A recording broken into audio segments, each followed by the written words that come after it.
Welcome to the video. We've got today's bike. Deserves a special hat.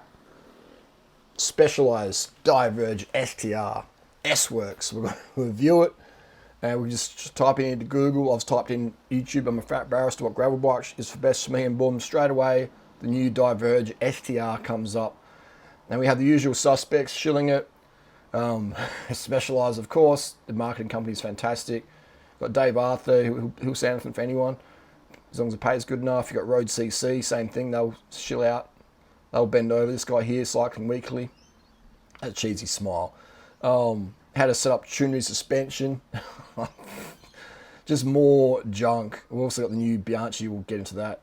The shills, mate. The shills. Just shilling any old crap. Let's go to Dave straight away. So thanks you, Dave, for the footage. Let's mute that. We don't need to hear the marketing spiel. We know the truth over here.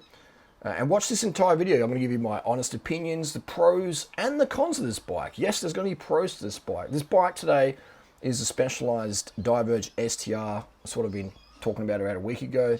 The new bike is coming this weekend, and this is the one. Let's talk about the cons, the obvious cons of this bike. It's got full of proprietary parts. What does proprietary mean? Proprietary means if you have a problem, you're locked into that brand. Right? You're locked into their...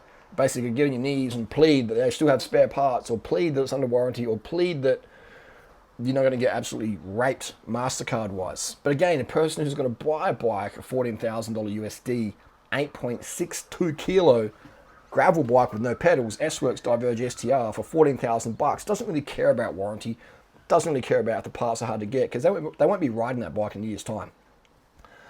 They'll sell it or crash it or give up cycling, whatever. They're short-term cyclists, and Specialized understands that and wants to make as much money, profits as possible by selling them some Chinese carbon bike for the same cost, the same retail as what you'd get at your local Yamaha, Kawasaki, Suzuki, Honda dealer for an enduro, roadworthy, brand new motorbike, which is about 200 kilos, and it'll cost you about the same or less than the S-Works Diverge STR.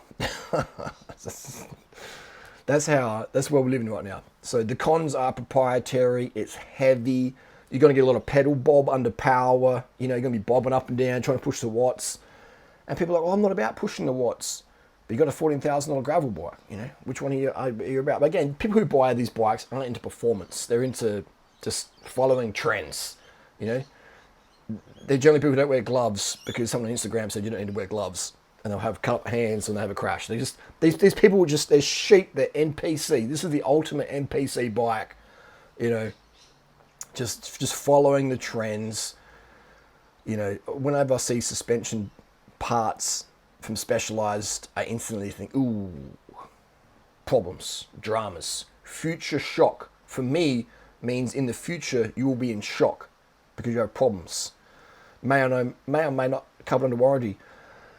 But I've got my Specialized Epic, brand new S-Works Epic. The first ride home, the suspension blew, and Natasha was riding. All right, I didn't even get to ride the bike before the suspension was blown from Natasha, the ballerina body, riding the bike about 10k home. And I've had this shock, I think, 5 times warranty. I don't know. It's like, it's the first world problem. It's like the bikes and the shock still fails. It still leaks air. It still leaks oil. I've turned the bike into an e-bike. I've just given up. It's like, this is just stupid. All right. You know, working in a Specialized dealer would suck now, in my opinion. It would suck because you have to deal with all these proprietary problems, and it's stressful for the staff at the shop. You know, to work on these things, it's just like, oh. And if someone spends 14,000 bucks on a bike, USD, they're going to be pretty fussy about, like, hey, I've spent 14 grand, why is this thing not working properly, you know? But then again, they won't even know it's not working properly, because generally people who spend 14,000 bucks on a bike don't know how things work, and they'll just be like, yeah, no worries, it's all good. So there's pros and cons to it, but I just see problems, and I have a problem with people like Dave and the mainstream cycling media. They just shit anything. They don't care if you have a problem. They're just like, yeah, cool, no worries, have a nice day, bye, see ya. They're just shilling crap, man. I could get Dave to shill dog shit if I paid him enough, all right? It's the same with all the channels out there, right? It's not just Dave, it's everyone out there. They're just shilling for these big brands, just absolute junk of product, right? These guys have no integrity, in my opinion. If they're going to, same with cycling tips people, they're like, You know, it's just they're just shilling junk, and that's how the cycling industry gets away with selling junk to people. Is because these mainstream media people just bend over and say, yeah, how much? They just get their cheeks gaping. The Specialized put that 12-inch in there. As long as there's a few hundreds in the end, we're good to go.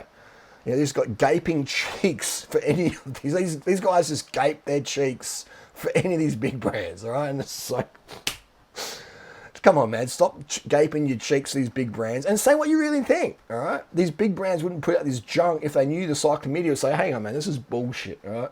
This is bullshit. Specialized could pay me $100,000 a year to promote this bike, and I wouldn't. One, I don't need the money. And two, even if I did need the money, I'd rather be honest with my audience and tell them the truth versus sell out to cash, all right? I don't want to gape my cheeks, okay, for Specialized or anyone like that. If I don't believe in it, man, okay? So that's just the deal. Let's drink bottle design. This is crazy. Oh, this bike. Anyway, what is the pro? So it's heavy. It's stupidly expensive. It's going to have problems with the suspension. The suspension bobbing up and down. It doesn't feel very racy. It's just like blood. If you need guys, girls, if you need suspension to ride gravel, you need to harden the fuck up. All right. And hey, maybe you've got like a bone degeneration problem. Okay, cool. I'll take that back. You can't harden up. You have a physical injury. Get a mountain bike. Get a mountain bike with 2.2-inch tires. Run 30 psi. You're going to be good to go. Okay. You're going to be good to go. All right, so what's the pros of this bike? We've done the cons. Heavy, noodly, like bobbing up and down when you put power down, because the saddle's going to be going fore and aft, which will change your seat height, and then you'd be, tendonitis city. The crux would be more of a proper gravel bike. But the pros of this bike are that being such an expensive bike, it attracts the narcissistic sociopaths who have clout in today's society. The lawyers, the barristers, the dentists, or the politicians, people who are in positions of power because they have money and status, so they can get bike lanes put in, they can get jurisdiction and legislation passed that helps the cycling lifestyle. Okay, so these people aren't interested in cycling because cycling's eco and green and cheap and affordable and it's performance based and it's about your health. No.